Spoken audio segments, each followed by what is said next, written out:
Do you have a CPAP machine and can't figure out how to use it throughout the night? Is your mask super uncomfortable and somehow it ends up on the floor? If so, this video is for you. Hi, I'm Dr. Val, an integrative sleep medicine physician and women's sleep expert, here today to discuss CPAP alternative. If your doctor or your healthcare professional has recommended that you use a CPAP machine to treat your obstructive sleep apnea, it's because they really care about you. CPAP machines, which stand for continuous positive airway pressure, it actually does help open up your airway to help you sleep better at night. And it is considered the gold standard therapy. However, if you've tried it, you put your good effort into it and still can't sleep, or maybe your sleep is worse on it, what are some things that you can use instead? Well, in this video, I'll break down what those FDA approved treatments are. And in the end, we'll talk about potential future directions of how the field of sleep medicine is headed. The first FDA-approved treatment option that is non-CPAP that I recommend to a lot of my patients is an oral appliance or a mandibular advancement device, or MAD. What this is, it's a mouth guard similar to the mouth guards that you use for sports so you don't, break your teeth. There are two types. There are some that you can purchase, commercially online, where you stick it in hot water and you put it inside your mouth. And really the purpose of this is to move your jaw forward. It's a mandibular advancement device. Moves the lower jaw, which is the mandible, forward, and that moves your tongue out of the way, giving you more space in the back of your throat, helping open up your airway so that you can breathe better at night. If you have the opportunity, which I do certainly would recommend, is to see a sleep dentist, someone that's certified by the American Academy of Sleep Dentistry. They can help you even with these over-the-counter appliances or make a custom mouth guard for you.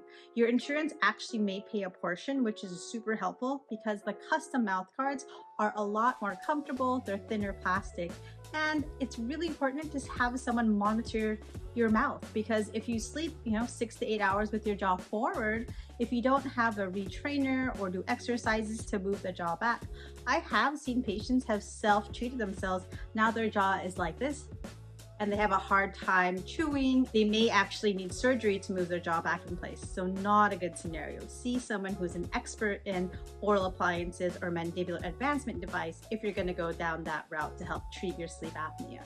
Who should see someone? Well, typically the research shows it works best for mild patients with sleep apnea, maybe moderate, but interestingly enough, I've had a handful of patients who've had severe sleep apnea and they have done quite well on it. Some treatment is better than no treatment if you can't use the machine, and if we can reduce your severity of your sleep apnea, by 50%, it may be worthwhile to get a mouth guard instead. Another option, and this is something that not a lot of patients use, it's called the tongue rotating device. I think I've had probably 2 or 3 patients out of thousands of patients I work with have used it and really enjoyed it. What it does, it's like a suction cup. It pulls your tongue forward and it just pulls it forward throughout the night so it doesn't fall back. Some of the caveats of this, well, it can be really painful for the tongue. I've heard it cause some bruising. One patient that I worked with, he used it to help lower his overall pressure for his machine, and that's maybe something to consider. If you can't tolerate your CPAP machine because the pressure is too strong, you can use either a tongue rotating device or an oral appliance to help lower that pressure requirement. And then the machine may be a lot more comfortable for you because you need less pressure. Another option is sort of an interesting technology. It's a neurostimulator for the tongue, and we call this actually Excite OSA. And so the thought is it sends electrical stimulations to the tongue to make it stronger. The trade name for this is Excite OSA. It is FDA approved for those with snoring or even mild sleep apnea. I haven't had any patients use it, any of my personal patients, but some of my sleep colleagues have, and they say it's about 50-50. Half the folks who do use it feel like it helps and half don't. Hard to say which group is more beneficial, but if it's something that you're interested in and you have more mild symptoms, Excite OSA or a device, looks like a wishbone, you put it in your mouth. It's the first daytime treatment for sleep apnea. It's a 20-minute a day for 6 weeks, and it's supposed to strengthen your tongue so it doesn't fall back to block off your airway. Another FDA-approved treatment option is something that I do work with patients. It's called the hypoglossal nerve stimulator. The trade name is Inspire. I actually am pretty impressed by this device, and It's a implantable device, so you do see an ear, nose, and throat surgeon that puts a generator in your chest wall with a wire that goes down near your lungs and another wire to the nerve to your tongue. So at night, instead of your tongue falling back, you actually get a stimulation that makes it go forward like this. It actually doesn't go outside of your mouth. I just do that for emphasis.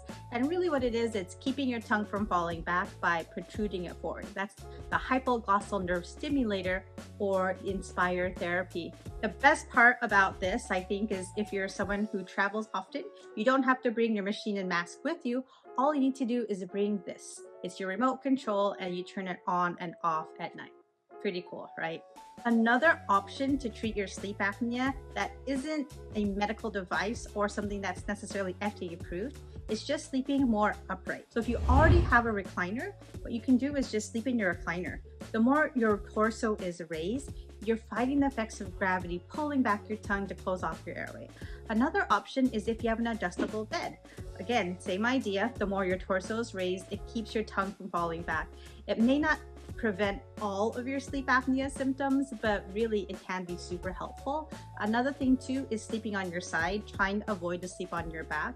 Some of the research shows that up to 50% of someone's sleep apnea can be due to their body position, and for a lot of folks that's being in the supine position or on your back. So try to sleep on your side, and if you have an adjustable bed or recliner, sleep more upright and see if that helps with your symptoms.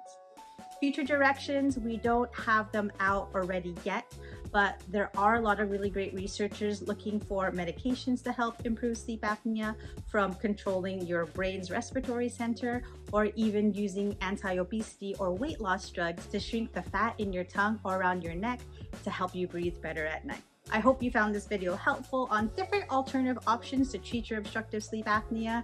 Let me know in the comments below if you've tried any of them or if any of them are working for you. Until next time, this is Dr. Val. Hope you sleep well, and please share this video with your friends and subscribe for more.